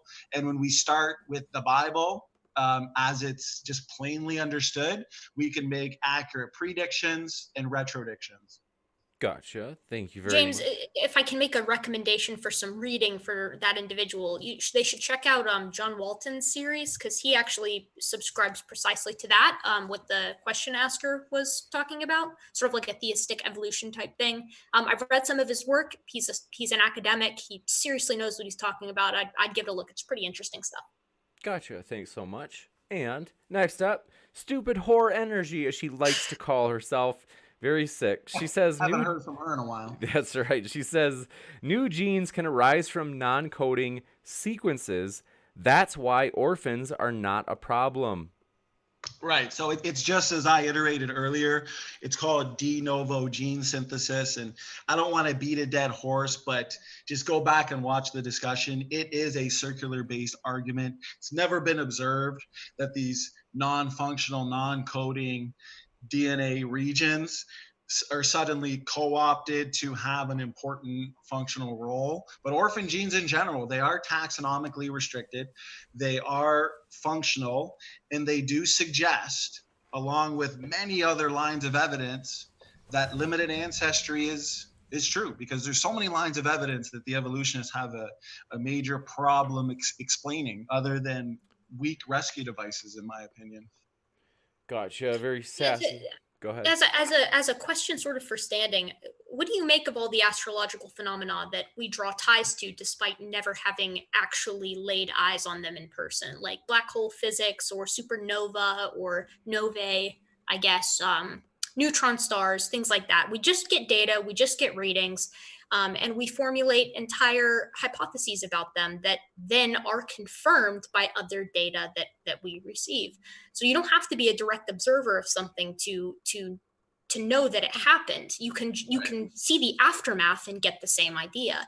That's where a lot of science goes. Anyways, that's just an anecdote.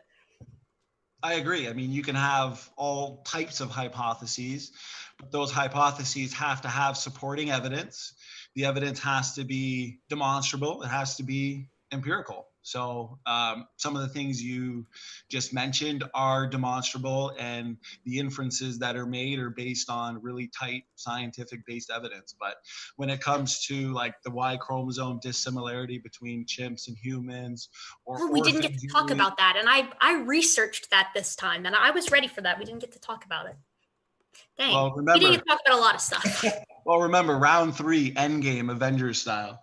Listen, eventually I want an Age of the Earth conversation, okay? Or we can talk about anthropology again. I don't like being out of my element. I enjoyed the human evolution debate, and now we did one on this topic. So yeah, maybe the next one can be Age of the Earth related, or looking forward to it, put it that way.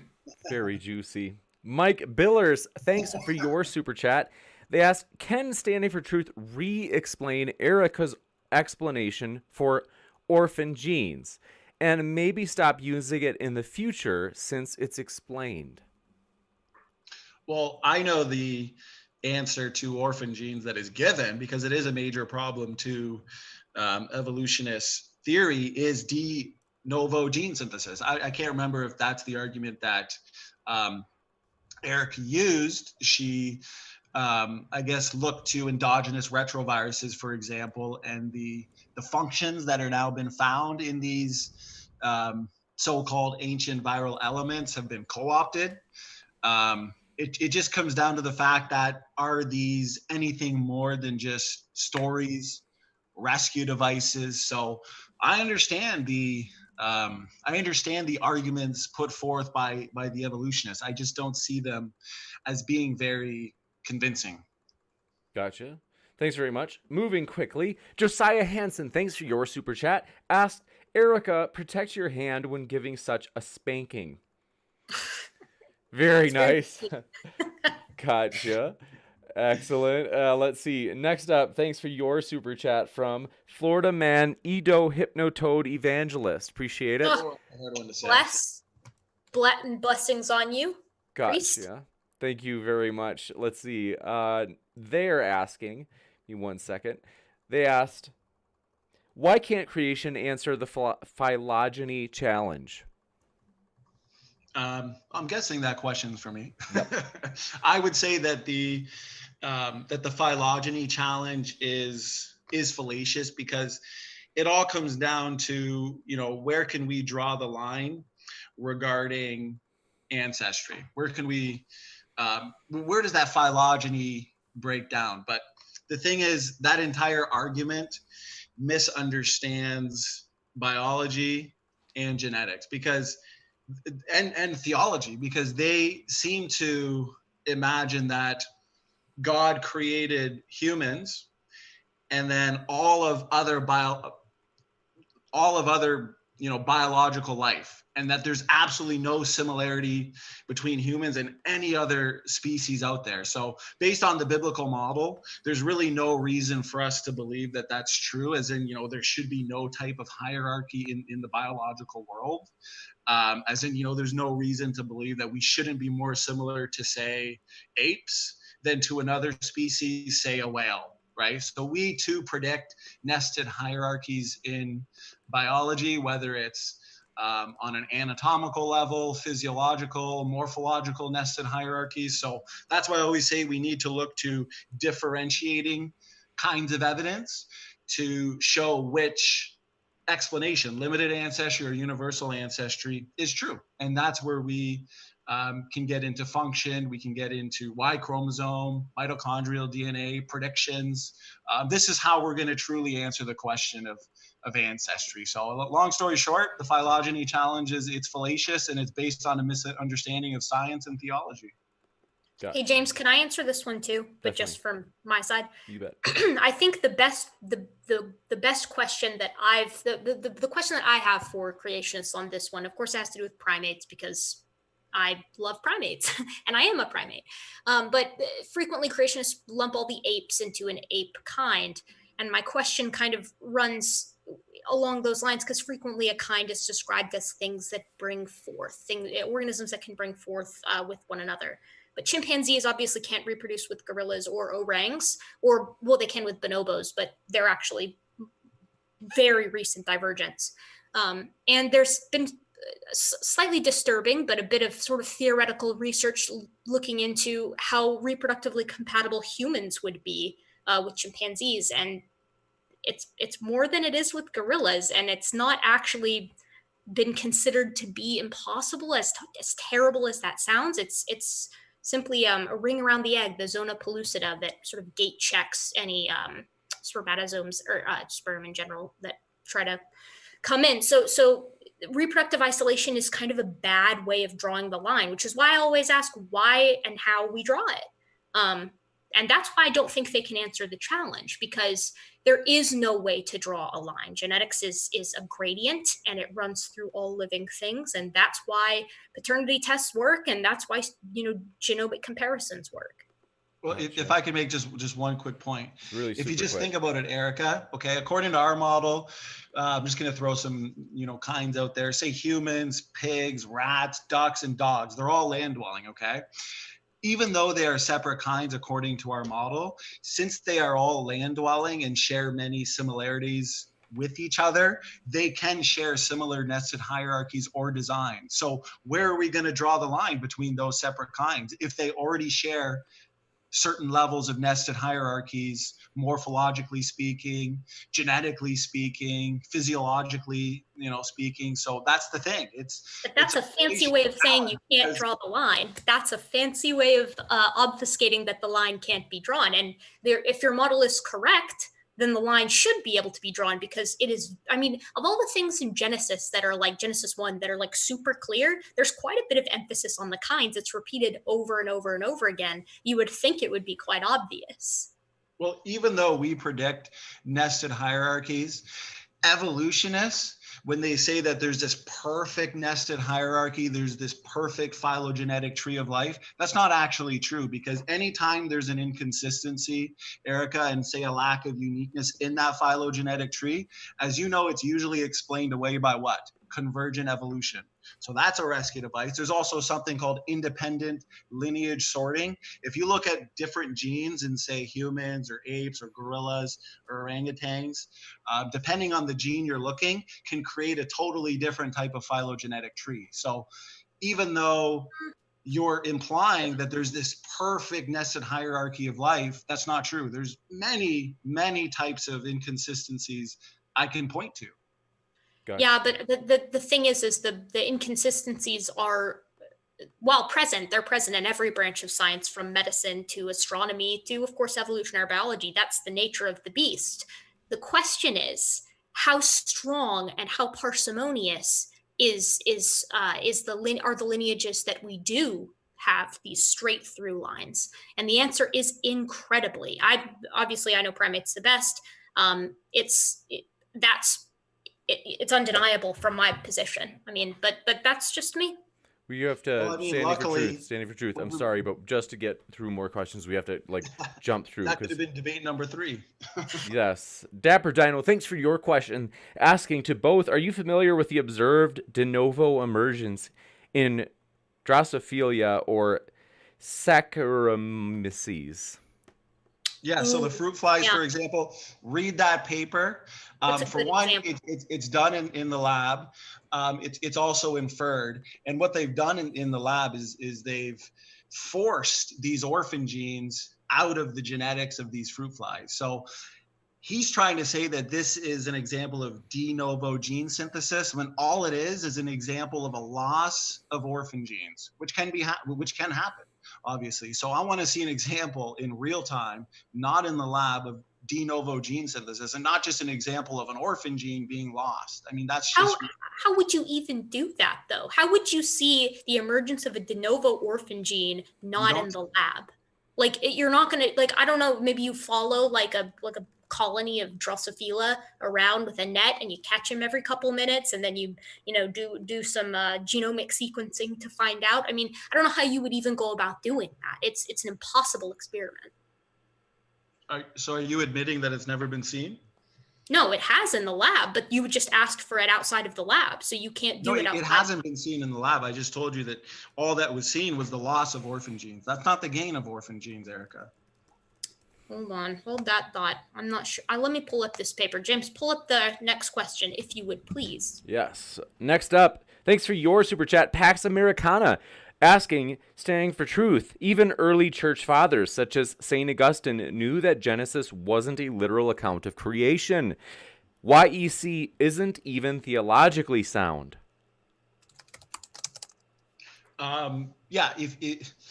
Technically, if you look at what the plain reading of the Bible is, if you look at church fathers, quote unquote, throughout history, the majority of them did believe that the geology of the earth was explained by Noah's flood. Ponds come to people evolution was not heard of. But the most important thing is we can just look at a plain reading of scripture, and we can see that God created Adam and Eve, and we can also make predictions and retrodictions. And the science tells us we come from a Y chromosome Adam, a mitochondrial Eve. The human species overall has low genetic diversity, which points directly to Adam and Eve. That's why the evolutionists had to resort to the out of Africa population bottleneck theory. I mean, Erika and I discussed that thoroughly in our previous debate, but a plain reading of Genesis clearly is consistent with empirical scientific data. So look into the Toba catastrophe, if you would, Standing. That's one of the primary explanations for the bottleneck that there's quite a bit of evidence for. Right, and I did, and it looks like there's no major consensus on whether or not this Toba volcanic eruption is resulted in the population bottlenecks. There's, I believe, some sides in science that believe there's some inconsistencies with that theory, while others hold to it. So, I mean, that just might be a discussion for another debate. Yeah, I think that it's best explained with a combination of that and founder effect from populations leaving Africa. But that's just me. Just to move through as fast as possible. Jay Shy, thanks for your super chat. They said, Francis Collins, a Christian, mapped out the human genome and is convinced of universal common descent. Why didn't this lead him to your conclusion? I think that he's asking Standing for Truth that. So he looked at, actually, can you repeat that real quick? They said, Francis Collins, a Christian, mapped out the human genome and is convinced of universal common descent. Why didn't this lead him to your conclusion, Standing for Truth? Good question. So Francis Collins, I definitely recommend his book, The Language of God. The major arguments he looks to, for example, you'll see him speak of ancient repetitive elements, the non-functionality of our genome, shared genetic mistakes, for example. But he's had to actually go back on a lot of that because he's one of the scientists who has admitted that ENCODE has revealed that much more of the genome is functional, that the genome has many more functional DNA elements than previously thought. And even Richard Dawkins has had to go back on that. I mean, he's the one who quoted, and I don't have it right in front of me, that over 90% of our genome may as well not even be there, implying that most of it is useless. Yeah, Richard Dawkins, just go knock out that 90% of the genome. So it's just based on an evolutionary bias. But yeah, Francis Collins, I'd recommend reading his book, and all his best evidence for universal common ancestry has been completely overturned, just like the junk DNA paradigm has been overturned. Gotcha. Now, that 2017 paper disagrees with you, though, Standing. That one doesn't quite agree that 90% couldn't be knocked out if we're dealing with the 10 to 12 range, which is pretty typical. I'm sending you a paper, Standing. I think this is the one that was being discussed. Go ahead, James. Sorry. Gotcha. And then, let's see. Kevin Tremblay, our friendly moderator, if you can do me a favor, and we usually only time people out or delete their messages if they are using hate speech. So even if they're abusive, like, please ask them like why they're being abusive towards somebody. But in other words, like, try to discourage them. But we usually try to only delete or ban people if they're engaging in hate speech. Next up, Mr. Archaeopteryx, Standing for Truth, an amoeba genome is 100 times bigger than a human's. Does an amoeba need 100 times more information, or is most of it non-functional? Well, looking at an amoeba genome is a lot more different than, say, testing the genetics of mammals, humans specifically, which is where we're making the direct predictions. But organisms like amoebas, yeah, they are subject to whole genome duplications. Also redundancy, in a lot of these organisms that do have 2 or 3 or 4 times the amount of genetic content than, say, a human, may just need more redundancy for environmental conditions. So, I mean, epigenetics, environment all play a factor in our assessment of the genomes of all forms of life. So, yeah, amoebas, they are subject to whole genome duplication. So some of it could certainly be non-functional. Hey, Gotcha. James, Yep. real fast. For those of you who also want the paper that I just sent, Standing, it covers the orphan genes quite well. There's some excellent sources within it covering orphan gene emergence, which I believe, I didn't get a chance to read the entire thing, but it's sort of alluding to the fact that this has been observed in the lab. Not positive. Yeah. Don't quote me on that. Side note, I also had the chance to briefly look, hold on, pause. I'm pulling it up, look at my email, and I had a message from Call Me Emo, who brings up an excellent point that I wanted to post to Standing very briefly. I think it's if that's okay with you, James. It's very short. Yes. Emo, yes, I've seen his argument, and we've Well, rebutted. hold on. I'll ask you the question because it's quite short. He brings up an excellent point that I didn't even think of, but that So am I debating emo now too? Well, I saw when I was sending. Let me just Google some arguments against what you said. Okay, go ahead. Yeah, what's the listen, I just think it's a good point. It's not my point, so that's by far no, but I did think it was quite good. He brings up the fact that orphan genes, if even within kinds, vary wildly from species to species, which would support de novo origin far more than sort of a taxonomically restrained limited ancestry. Well, he assumes that those orphan genes are found within kind. So, for example, you can find orphan genes that are taxonomically restricted to humans, gorillas, and chimps. But he's assuming that gorillas and chimps are of the same created kind. That might just indicate that they are 3 separate created kinds. And the paper that you posted on the fruit flies, for example, we have an article in our book, Ram and myself, debunking that.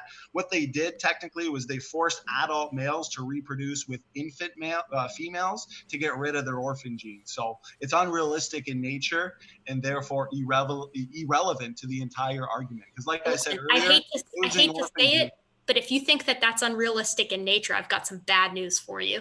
There is a lot of weird sort of sexual crossings across adult juveniles in various instars with arthropods. Arthropods are extra weird. But yeah, it kind of busts up the point that you made previously, though, that because they're taxonomically restrained, they are the ones that dictate what a kind is or isn't. And that I'm saying it's a line of evidence that can dictate what's created and what's not. And that can actually dictate to us that humans, chimpanzees, and gorillas are all of separate created kinds. But the thing is, orphan genes are very specific. For example, we have noticed that all taxonomic restrictive orphan genes in, say, felines or the dog family correlate perfectly with what I'm saying. So right here, we've identified a feline kind, a dog kind, a human kind, a chimp kind, and a gorilla kind. I mean, but you want to talk about unrealistic. You're going to tell me that chimps, gorillas, and orangutans are separate kinds, but that every felid and every dog is within the same kind? That's wild, dude. That is like out of this world. The orangs and gorillas, really gorillas and chimps, diverged incredibly recently, even in evolutionary times. Hold on one sec. We do Standing for Truth. It's got to be really short and pithy here. Standing for Truth. Yeah, you can finish up Standing. Sorry, I keep inciting things, James. I apologize. I like interaction during the Q&A. It's fun. It's fun. Okay, gotcha. Thanks so much. Next up, appreciate your question. Speed of Sound of Gravity asks, Standing for Truth, what H3K4ME1 in Tompkins graphs indicate? Histone methylation signatures. It's indicative of active gene promoters in transcription. He's trying to stump me, but I would recommend going to watch my debate.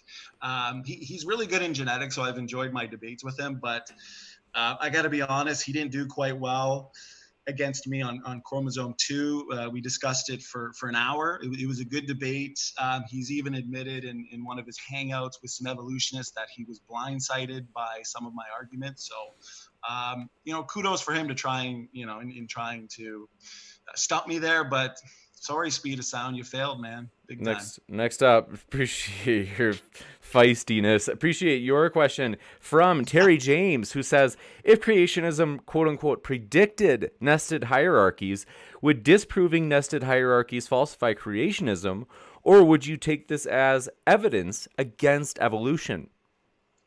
Well, like I said, there are inconsistencies with the phylogenetic tree of life. That's why they need to look to convergent evolution. For example, I mean, you can see evolutionists invoking convergent evolution, which shows that this so-called phylogenetic tree of life is not as, it doesn't flow as well as they say it does. Because you can even look at an example that at the top of my head, let's say whales, dolphins, and bats, for example, okay? they're the only mammals that have echolocation systems. And maybe Erika has an answer to this, I'm not sure. But on the basis of gross anatomy, the whales and dolphins, okay, they're classified closer to the cow and other ruminants than to the bats. But on the basis of their echolocation systems, they should belong with the bats. Now, it gets even worse for them because molecular analysis of the protein prestin puts whales and dolphins squarely with 70% of women stated that for they anyone in the audience who doesn't know, prestin is a sound sensitive protein and it's essential for hearing in general. So it's just one of the mechanisms, hearing mechanisms of the echolocation system. So this plus other lines of evidence I can go into is strong evidence that the phylogenetic tree does not represent objective reality and should, yeah, it should falsify universal common descent. But we do Short and predict pithy both here. models some levels of nested hierarchy. So yeah, that's my answer. Thank you very much. Sidra Sarabia, thanks for your question. They asked, Erika, how does a random evolution process create symbiotic associations? How does nature, quote unquote, select anything to work with another being in ecosystems? That is a fantastic question, and I think that is quite intuitive, because you would think that would be somewhat of a complicated process, but symbiosis has been happening from an evolutionary standpoint from the very beginning. I mean, we have the endosymbiote theory, or hypothesis rather, which is that quite a large cell sort of phaged another smaller cell, and that's how you get the mitochondria. But the truth is that it's close, loose associations that then have such a fitness benefit for these two organisms being in close proximity to one another that it actually becomes more beneficial for them to stick together than to stay apart. We've seen this recently in certain species of primate use, for instance, vervet monkeys. They can actually rely on the predator calls of starlings. Now, that has been a recent adaptation in many locations. Now, of course, it's location specific because symbiosis does take a long time, but that fitness benefit of being able to utilize a starling call to know whether a predator is around because they have a better vantage point has popped up somewhat, in the sort of distant past, and it's actually led to some really interesting conservation methods where they teach vervet monkeys how to respond to starling calls, and they actually spend more of their time kind of making their sleeping quarters near starling nests because of it. So that's basal symbiosis, but that's how it happens. It happens with loose associations that through time become cemented, and that's what I got to say about that. Gotcha. Thanks so much. Appreciate it. And we do have another question from Stupid Whore Energy, who asks, she says, slightly deleterious mutations are responsible for neutral constructive evolution.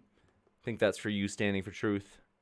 Right. I'm glad she brought that up. I mean, that's exactly what I was iterating earlier in the debate. They assume these neutral mutations build up in the genome, and they're almost used as a reservoir for change in adaptation and in forward evolution. So that's based on an assumption. What we now know about the genome, and as Erika and I discussed during the debate, most random changes contradictory to the evolutionists are going to be deleterious. But even if, like I said, Erika, even if the 90% of the genome is perfectly neutral junk DNA, as Stupid Whore Energy is insinuating here, that means, and Erika didn't answer this problem, and I don't think anybody can, that means 10 harmful mutations are still arising in every person, every generation. So even the most fit individuals are still more mutant than their parents. And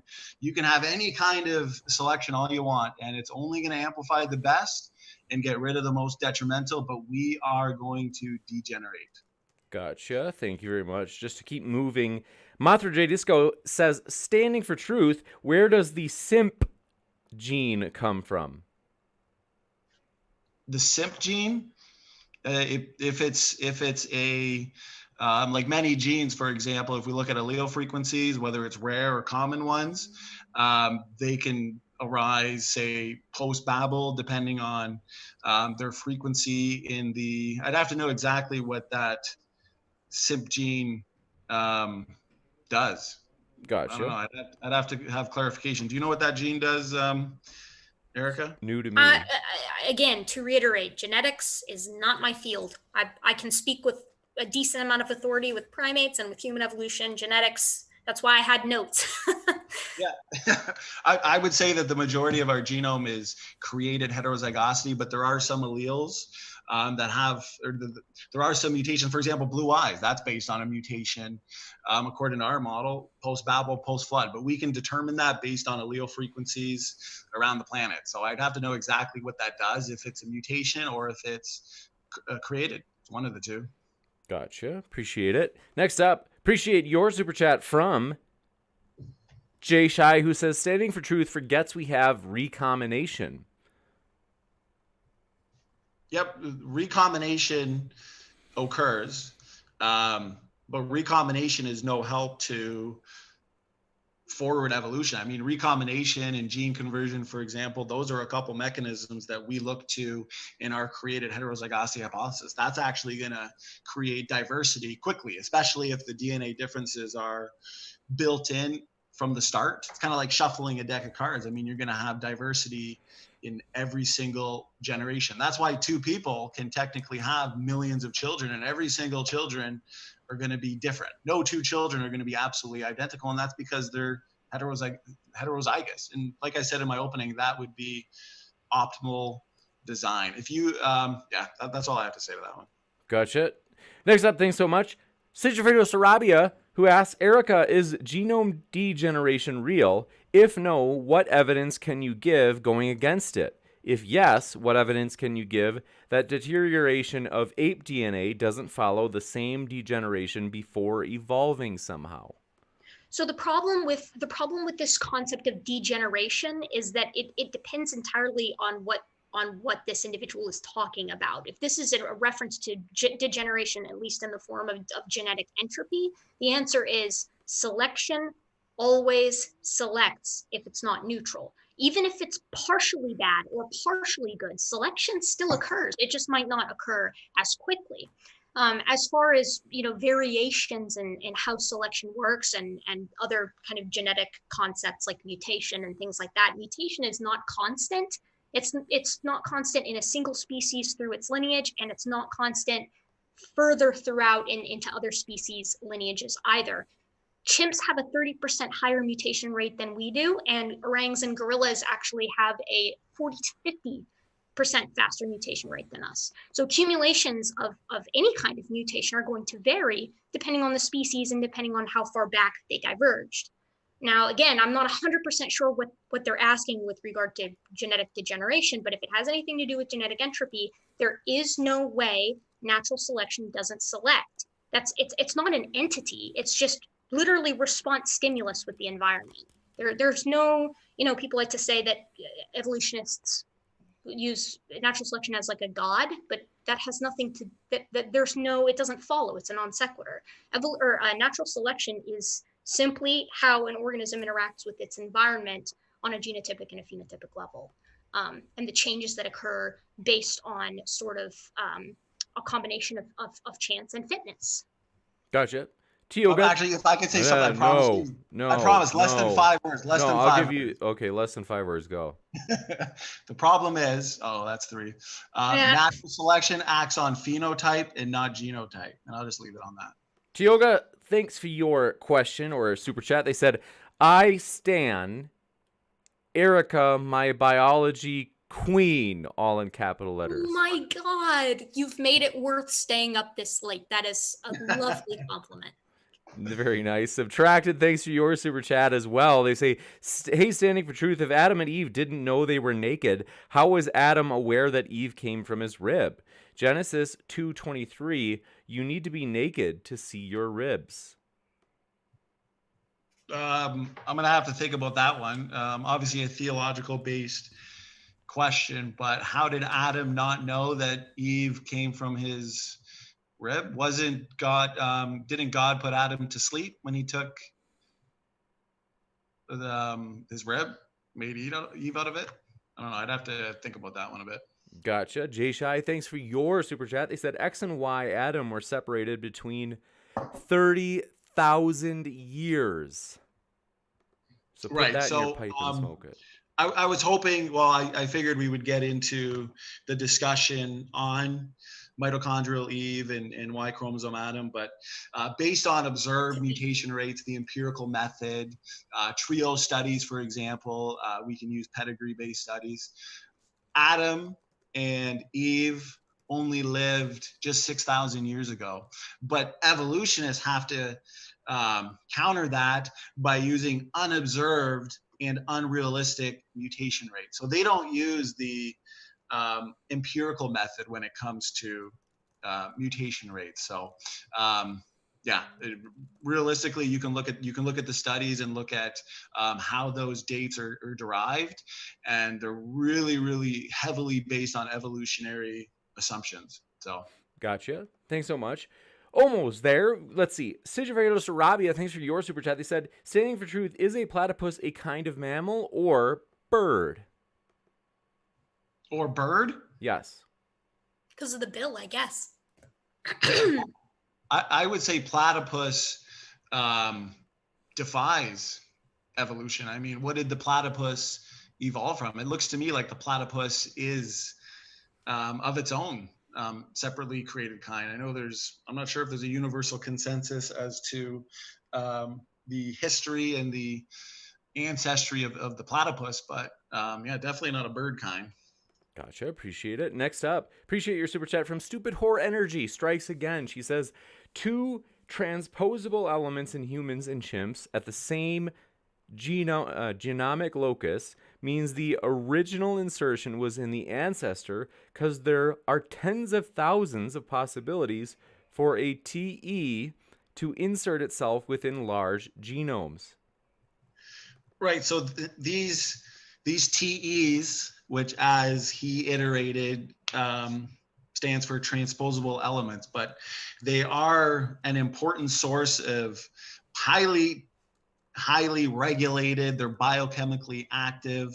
They are non-coding elements, but they are important in transcription, factor binding sites, and in non-coding RNAs. So they are pervasive in the genome, but they're also functional. So based on their position and location, that's predicted based on our nested hierarchical expectation based on similarities and dissimilarities. But the fact that they're functional DNA elements, just like the endogenous retroviruses, the ALUs, that's exactly what we've predicted all along. Gotcha. Appreciate it. Next up, Stupid or Energy. Thanks for your super chat. She said neither Dawkins nor Collins have commented on encoding or encode. Yeah, Encode Project. Yeah. Gotcha. Well, yeah, neither they of them have are both. genetic. I've got quotes from both of them that have commented on it. You what? I didn't hear that. I've got quotes from both Collins and Dawkins that have commented on it. Actually, you've referred to the CRISPR debates I've had many times. I've quoted Collins many times on ENCODE and junk DNA in general, and CRISPR had no objection to it. I mean, I'm not sure where. I don't remember. I can't comment on it. I don't know. Gotcha. Yeah, that's. I've got a quote from Richard Dawkins here. He had a book in 2009. What he said was, "It is a remarkable fact that the greater part of the genome might as well not be there for all the difference it makes." Then, after ENCODE, in a debate with, I believe it was Jonathan Sachs is his name, he said regarding ENCODE, he said, "I know there are some creationists who have jumped on it because they think it is awkward for Darwinism. Quite the contrary, of course. It is exactly what a Darwinist would hope for, to find usefulness in a living world." So you see that he's kind of embraced the ENCODE results. So I mean, there's a couple quotes right there for you. I don't know that that's embracing it. That's embracing the work that they've done, and perhaps being open to the idea that there's more functionality than previously thought, which you're right, there is. But the question is how much, and you gotta, I'm telling you, current literature, you gotta stick with it. Gotcha. We appreciate it. Next up, folks, thanks so much for all of your questions. It's been a true joy. We are going to wrap up just to let Erika get some sleep as she is in London. And so let's see if I remember right. Huh? You're more tired than I am. Yeah, that's probably true. I'm getting pretty tired too. I'm impressed. Go ahead. What were you saying? A good 2-hour debate, Erika. No, this is child's play. I stay up this late. Listen, I've been writing the same project proposal for months. I have to stay up later. I get nothing done. Gotcha. There's something called coffee. Erika says you're a beta if you're tired already. So thanks so much. That is, yeah, you're a virgin data, and I don't. What is it? Virgin beta cuck? Is that the phrase? Very glad. Thanks so much. You're the first person that's ever said that on our channel. We appreciate that. Oh, good. I'm really glad to hear that. That's my claim to fame. A lot of triggered people out there right now. I appreciate that. That is good work, Erika. I live to trigger. That's what I'm here for. That's right. I like that. That's why we have you on. Actually, quick question. I just caught a glance in the chat, and somebody was saying that I need to address Erika's LMN. Did you bring up? I don't think we discussed that in the yeah. So I mean, there were. Hold on a second. I think I brought it up, and I was like, let's maybe discuss it, but then I don't think we actually did. We can do that for a third debate, but it wouldn't be fair for me to jump to that question because there were a lot of other questions before that question, and it technically, I don't know if it was originally put in the form of a question, but so I can't jump ahead of that one. Otherwise, it'd be kind of cheating everybody else who was in line first.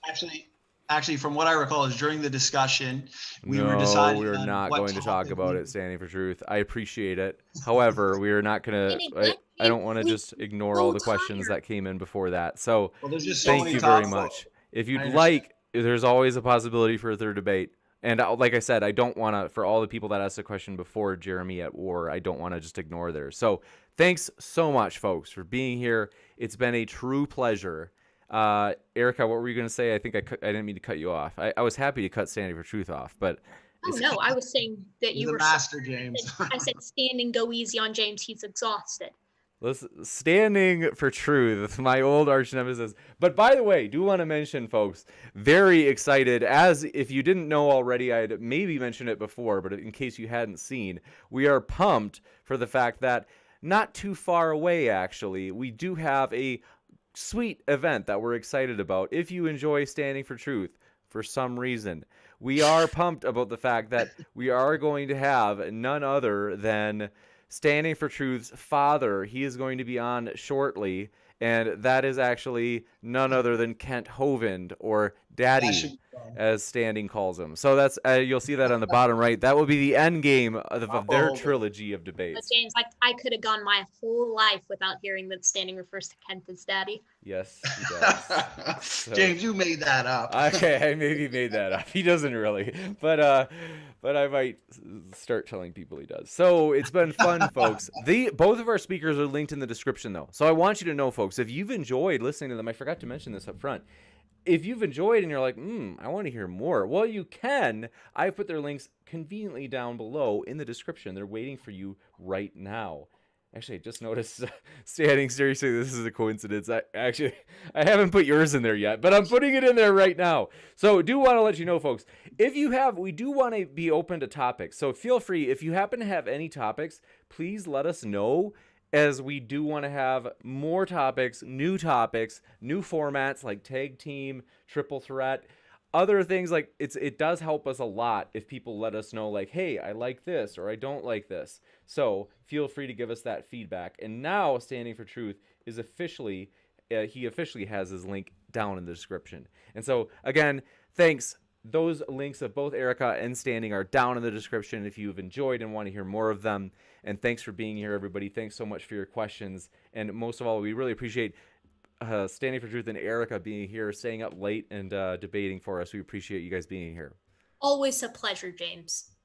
Always a blast, James. You know that. I'm looking forward to the next debate. Always a true joy. So with that, keep sifting out the reasonable from the unreasonable, everybody. We hope you take care and have a great night. We'll see you tomorrow with Tom Jump and Benjamin Blake Speed Watkins debating the definition of atheism. So take care. We'll see you tomorrow. For all those who appreciate the work that we're doing here on Standing for Truth, please hit that subscribe button, because we are just getting started.